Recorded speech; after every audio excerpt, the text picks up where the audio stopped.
সুপ্রভাত বন্ধুরা, আজ হলো 16 সেপ্টেম্বর মঙ্গলবার। আজকের সকালের অসম তথা সমগ্র বরাক উপত্যকার বিশেষ বিশেষ খবরগুলি হলো: বরাক বিপদসীমার উপরে বইছে, বাড়ছে জলস্ফীতি, বন্যা পরিস্থিতি মোকাবেলায় জেলা প্রশাসনের নির্দেশনা জারি, 2 দিন ধরে অব্যাহত ভারী বর্ষণের ফলে কাছাড় জেলায় বরাক নদীর জলস্তর ক্রমশ বৃদ্ধি পেয়ে সোমবার সকাল প্রায় 10টায় বিপদসীমা অতিক্রম করেছে। এর ফলে জেলা জুড়ে বন্যা সদৃশ পরিস্থিতি দেখা দেওয়ার আশঙ্কা তৈরি হয়েছে।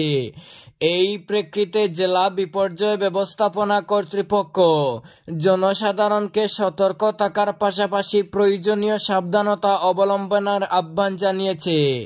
প্রশাসনের নির্দেশনায় বলা হয়েছে, শিলচর শহরের নিচু এলাকা ও জলাবদ্ধ অঞ্চলে অপ্রয়োজনীয় যাতায়াত থেকে বিরত থাকতে হবে। ভারী বৃষ্টির সময় বিদ্যুৎ চালিত যন্ত্রপাতি বন্ধ রাখা এবং মূল্যবান সামগ্রী উঁচু স্থানে সংরক্ষণ করার পরামর্শ দেওয়া হয়েছে।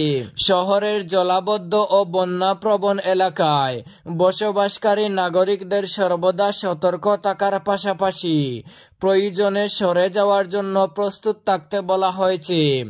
নাগরিকদের শুকনো খাবার, বিশুদ্ধ পানীয় জল, প্রয়োজনীয় ওষুধ সহ জরুরি সামগ্রী মজুত রাখার আহ্বান জানানো হয়েছে।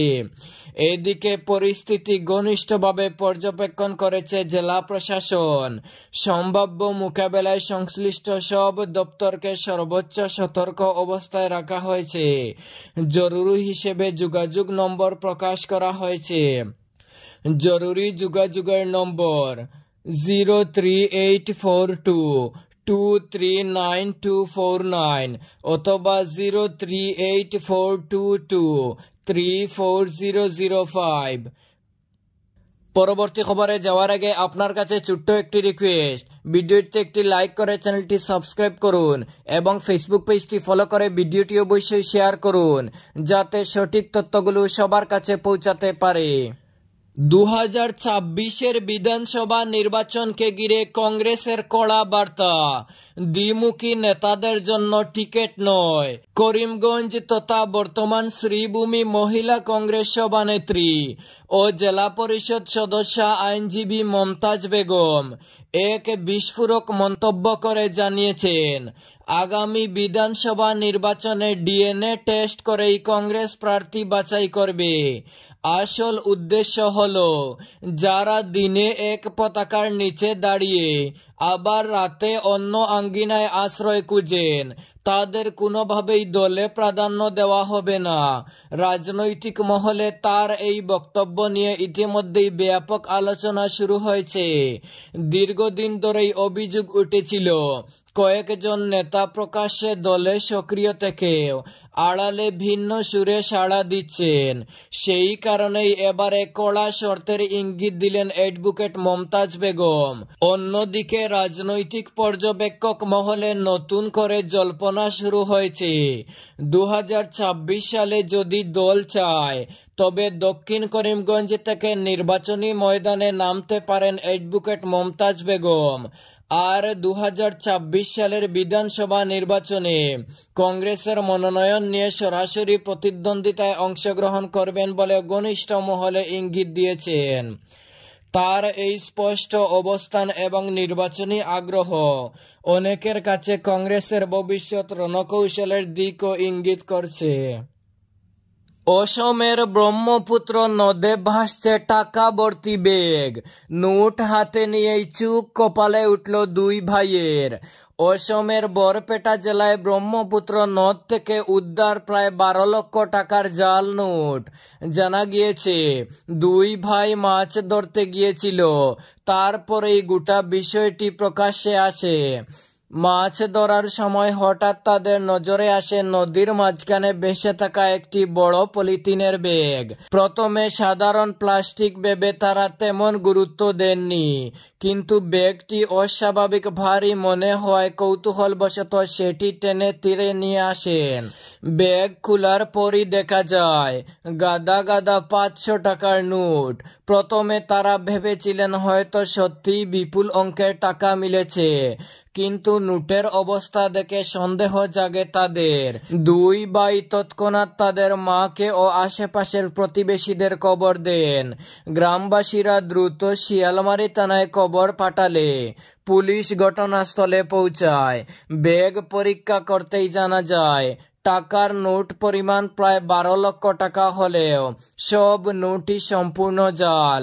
নোটগুলির কাগজের গুণমান এবং মুদ্রণ দেখে প্রথম দেখাতেই অফিসারদের সন্দেহ হয় এবং পরবর্তীতে নিশ্চিত হওয়া যায় যে এগুলো জাল। পুলিশের প্রাথমিক অনুমান, অবৈধ চক্রের জড়িতরা কোনো অজ্ঞাত কারণে এই বিপুল পরিমাণ জাল টাকা নদীতে ফেলে দিয়েছে, হয়তো পুলিশি তল্লাশি এড়াতে বা অন্য কোনো অপরাধ ডাকতে এই পদক্ষেপ নেওয়া হয়েছে। তবে ঠিক কী কারণে বা কোথা থেকে এই জাল নোট এসেছে তা এখনো স্পষ্ট নয়। ফরেনসিক পরীক্ষার জন্য উদ্ধার হওয়া নোটগুলি ইতিমধ্যেই পাঠানো হয়েছে। শিলচর এনআইটি ক্যাম্পাসে হিংসা, 5 বাংলাদেশি পড়ুয়াকে বহিষ্কারের পর দেশ ছাড়া করার সিদ্ধান্ত। ক্যাম্পাসে হিংসা চড়ানোর অভিযোগে 5 বাংলাদেশি পড়ুয়াকে বহিষ্কার করল কলেজ কর্তৃপক্ষ। শুধু তাই নয়, অভিযুক্তদের দেশ ছাড়া করার সিদ্ধান্তও নিয়েছে প্রশাসন। সূত্রের খবর, তাদের কাছ থেকে উদ্ধার হয়েছে প্রচুর মাদক দ্রব্য। গত 8 সেপ্টেম্বর উত্তপ্ত হয়ে উঠেছিল শিলচরের ন্যাশনাল ইনস্টিটিউট অফ টেকনোলজি। জানা যায় সেখানে একদল বাংলাদেশি পড়ুয়া অপর বাংলাদেশি শিক্ষার্থীদের উপর হামলা চালায়। মুহূর্তেই উত্তেজনা তৈরি হয় ক্যাম্পাস চত্বরে। অভিযোগ, উন্মত্ত ওই পড়ুয়ারা লোহার রড, ছুরি এবং ধারালো অস্ত্র দিয়ে আক্রমণ করে। ঘটনায় আহত হন একাধিক পড়ুয়া। তাদের উদ্ধার করে নিকটবর্তী একটি হাসপাতালে ভর্তি করানো হয়। আহতদের মধ্যে 2 জনের মাথায় গুরুতর আঘাত লাগে বলে খবর। এরপরই কড়া পদক্ষেপ করে কলেজ কর্তৃপক্ষ। ঘটনার তদন্তে নামে পুলিশও। কলেজ কর্তৃপক্ষের দাবি, এই হিংসায় প্রধানত 5 জন পড়ুয়া যুক্ত ছিলেন, যারা প্রত্যেকেই বাংলাদেশি। কর্তৃপক্ষ জানায় ক্যাম্পাসে হিংসা কোনোভাবেই বরদাস্ত করা হবে না, তাই শান্তিস্বরূপ তাদের বহিষ্কার করা হয়। ফলে তারা ক্যাম্পাসে প্রবেশ করতে পারেন না। এরপরই প্রশাসন তাদের দেশ ছাড়া করার সিদ্ধান্ত নেয়। সূত্রের খবর, গত সপ্তাহে তাদের হোস্টেল থেকে বহিষ্কার করা হয়েছে। তদন্তকারীরা জানিয়েছেন অভিযুক্তের ঘর থেকে প্রচুর পরিমাণে মাদক দ্রব্য উদ্ধার হয়েছে, যা তদন্তের আওতায় আনা হবে। কাটিগড়ার খাম্বার বাজারে বাইকের ধাক্কায় মৃত্যু মহিলার। বাইকের ধাক্কায় আহত মহিলার মৃত্যু ঘটল রবিবার সন্ধ্যা 7টা নাগাদ কাটিগড়ার খাম্বার বাজারের তেমাতায়। এক বাইকের ধাক্কায় গুরুতর আহত হন অনিতা সিনহা নামে এক মহিলা। দুর্ঘটনার পর তাকে সঙ্গে সঙ্গে শিলচর মেডিকেল কলেজ ও হাসপাতালে নিয়ে যাওয়া হয়। সোমবার সকালে চিকিৎসা চলাকালীন তিনি মৃত্যুর কোলে ঢলে পড়েন। অনিতা সিনহা মাথায় গুরুতর আঘাত পান। জানা যায় অনিতা সিনহার 6 বছরের এক পুত্র সন্তান রয়েছে। মোদি ফিরতেই ফের হিংসার আগুন মণিপুরে। জ্বালিয়ে দেওয়া হলো কুকি নেতার বাড়ি, চলল ভাঙচুর। প্রধানমন্ত্রী নরেন্দ্র মোদীর সফরের পরেই ফের হিংসার আগুন ছড়ালো মণিপুরে। চূড়াচাঁদপুরে স্থানীয় এক কুকি নেতার বাড়ি জ্বালিয়ে দেওয়ার অভিযোগ উঠেছে। পাশাপাশি বিভিন্ন জায়গায় ভাঙচুরের অভিযোগ উঠেছে। ঘটনায় ইতিমধ্যেই 2 জনকে আটক করেছে পুলিশ। জানা গিয়েছে রবিবার রাতে চূড়াচাঁদপুরে কুকি নেতা তথা কুকি জ কাউন্সিলের মুখপাত্র জিঞ্জা বুয়াল জঙ্গের বাড়ি জ্বালিয়ে দেয় এক দল দুষ্কৃতী। এরপরই এলাকায় উত্তেজনা ছড়ায়। তবে স্থানীয়দের একাংশের দাবি শর্ট সার্কিটের কারণে তার বাড়িতে আগুন লেগে যায়, যদিও আগুন বড় আকারে চড়ানোর আগেই তা নিয়ন্ত্রণ করে দেওয়া হয়। অন্যদিকে চূড়াচাঁদপুরের অপর একটি জায়গায় মুদির পোস্টার ছেঁড়ার অভিযোগ উঠে 2 যুবকের বিরুদ্ধে। পাশাপাশি ভাঙচুরেরও অভিযোগ উঠেছে তাদের বিরুদ্ধে। খবর পেয়ে ঘটনাস্থলে পৌঁছায় পুলিশ। আটক করা হয় অভিযুক্তদের। সূত্রের খবর, তাদের মুক্তির দাবিতে থানায় বিক্ষোভ দেখান এক দল। তারপরই পরিস্থিতি আরও উত্তপ্ত হয়ে ওঠে। ওষুধে জিএসটি কমানোয় এবার বেশিরভাগ ওষুধের দাম কমতে চলেছে। আর এ মাসের শেষ থেকেই নতুন দামের সুফল পেতে পারেন সাধারণ মানুষ। এর মধ্যেই ওষুধ, চিকিৎসা সরঞ্জামের উপর জিএসটি হার কমানোর পর ফার্মা সংস্থাগুলিকে এমআরপি সংশোধন করার নির্দেশ দিল কেন্দ্র। 22 সেপ্টেম্বর থেকে কার্যকর হবে এই নতুন মূল্য। সংবাদ সংস্থার খবর, ডিলার, খুচরো বিক্রেতা, রাজ্যে ওষুধ নিয়ন্ত্রক এবং সরকারকে বিশেষ ফর্মে সংশোধিত মূল্য তালিকা জারি করতে বলা হয়েছে সংস্থাগুলিকে, যাতে সংশোধিত এমআরপির উল্লেখ থাকে, কিন্তু ওষুধ সরবরাহে যাতে কোনো সমস্যা না হয়। তাই সংস্থাগুলিকে 22 সেপ্টেম্বরের আগে বাজারে থাকা নির্দিষ্ট ওষুধের স্টকগুলি প্রত্যাহার বা নতুন মূল্যের জন্য লেবেল করার প্রয়োজন নেই। তবে ঘাটতি রোধ করার জন্য সংস্থাগুলি পর্যায়ক্রমে নতুন লেবেল করতে পারে।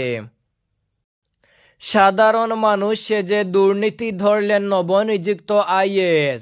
বরখাস্ত শিলচরের 2 আধিকারিক। শিলচরের জেলাশাসক কার্যালয়ের পাশে উন্নয়ন ভবনে দীর্ঘদিন ধরে দুর্নীতির অভিযোগ উঠছিল 2 মহিলা আধিকারিকের বিরুদ্ধে। অভিযোগ, তারা নথি পাস করার সময় সাধারণ মানুষের কাছ থেকে অতিরিক্ত টাকা দাবি করতেন। একাধিক অভিযোগ জমা পড়ার পর জেলাশাসক মৃদুল যাদব নবনিযুক্ত আইএএস উনহালে আশিস বিদ্যার্থীকে বিষয়টি খতিয়ে দেখার দায়িত্ব দেন।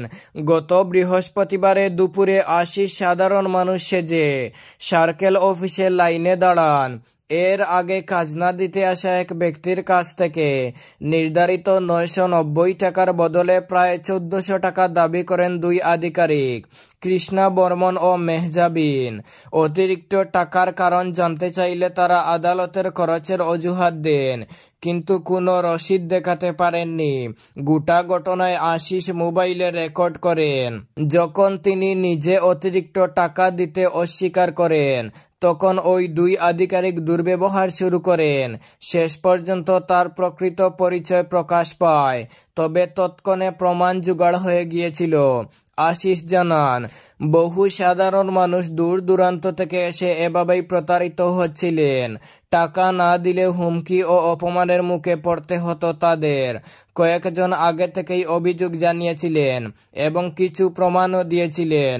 বৃহস্পতিবারের ঘটনার রিপোর্ট জেলাশাসকের কাছে জমা দেওয়া হলে সঙ্গে সঙ্গে কৃষ্ণা বর্মন ও মেহজাবিনকে সাময়িকভাবে বরখাস্ত করা হয়। আশিস বলেন, বাইরের লোকেরা অভিযোগ করলেও সব সময় তা আমাদের সামনে আসে না।